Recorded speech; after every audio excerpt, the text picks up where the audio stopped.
Good morning, Alan. Good morning, Jean.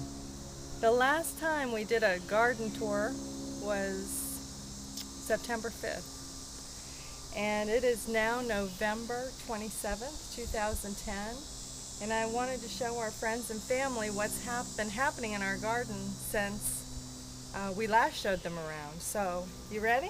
I'm ready. Right here, this was our sweet potato patch, and of course we dug up all the sweet potatoes, and they were delicious for Thanksgiving two days ago.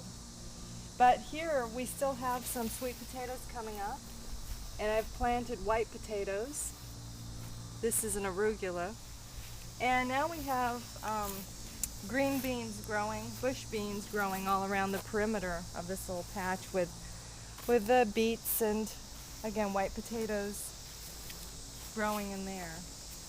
And here's our two papaya trees. They were a little smaller back in September, but underneath this one we can see mustard greens and broccoli rapine growing now, which smells so good.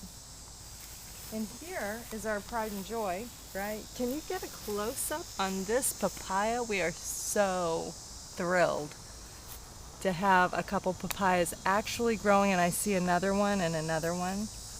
And underneath the papayas we have kale, beautiful green kale, which I use in green smoothies. Don't forget our peach tree, which is really looking great. It's really grown up a lot since September, and we can't wait to see what's going to happen in the spring. You might want to pan over to the little plantain that Daniel gave us. That's doing well. We just planted that on Labor Day. Over here you can see how much the banana has grown. You can see how much the banana's grown, but No bananas yet. For the fall, I've pruned back the muscadine grapevine, and this is what it looks like.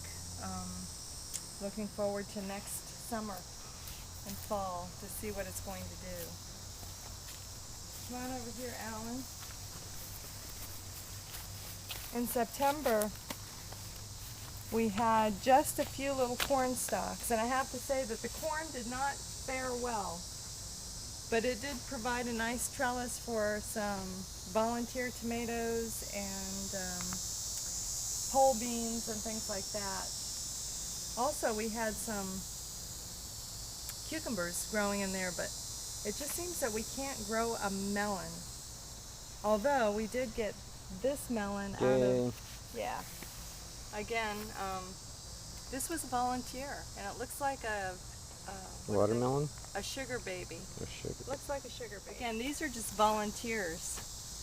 We have tomatoes throughout. I didn't have the heart to keep pulling up the tomato plants. So, arugula and our pineapple. This is a pumpkin, which just keeps growing but never producing. The blueberries been growing, but it's looking better. A lot of new growth. Let's swing around to the to our little patch over here where we have now cabbages, red cabbage and broccoli growing, and also beets. We have beets growing under here, so those are looking really good. And our strawberry plants. Wow. Alan, the last time we showed everybody our strawberry plants, they were about this big, and they did produce runners, which I cut, I snipped, and then I replanted the strawberry plants, and they're looking gorgeous. So we have a few more red cabbage and broccoli growing in here, and it's all looking good. Oh, hey! Our tomatillo plant actually is growing little tomatillos. They're like little green tomatoes in papery sacks. Aren't they awesome looking? Mm-hmm. And when those peek out through the paper sack, they're going to be ready to pick and make a nice... A bunch of them down here. Yeah, to make a nice tomatillo. Last time we looked in the tub, I don't think there was anything growing in there, but now we have a lot of lettuce and a few weeds and some purslane, and it's really delicious. It just a real quick look at the herb garden, and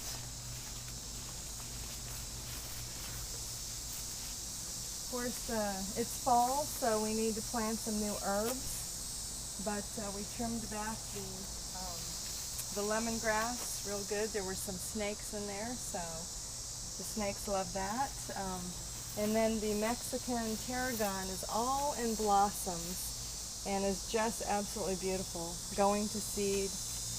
And Alan, we're looking forward to a harvest of carrots and beets and some other good victuals from our garden in the Amen. next few months.